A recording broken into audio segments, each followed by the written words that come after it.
हा. नांगरणीमुळे जमिनीतील सेंद्रिय कर्बाचे प्रमाण कमी होते, यामुळे जमिनीची सुपीकता घटते आणि वनस्पतीच्या वाढीवर परिणाम होतो. जमीन नांगरल्याने सेंद्रिय कर्बावर होणारे परिणाम. सेंद्रिय कर्बामध्ये प्रमाण कमी होते.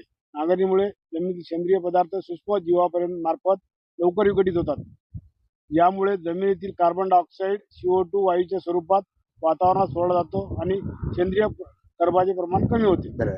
हा जो सेंद्रिय कर्ब आहे तो जमिनीमध्ये जे स्टोअर होतो तो एकतर जीवजंतू आणि दुसरे हे काळी कचरा, याच्या पलीकडे तो कोणता नाही. म्हणजे बाकी याच्यामध्ये तो काही स्टोअर राहत नाहीये. असला तर तो असा केला तर हवेत चालला जातो. आता काळी कचरा आपण ठेवून नाही राहिलो. काळी कचरा म्हणजे कोणता पाहिजे की जमिनीचं जे खाद्य त्याची मुळं. म्हणजे मी म्हणतो एखादं सेंद्रिय खत बाहेरून नाही दिलं तर चालेल.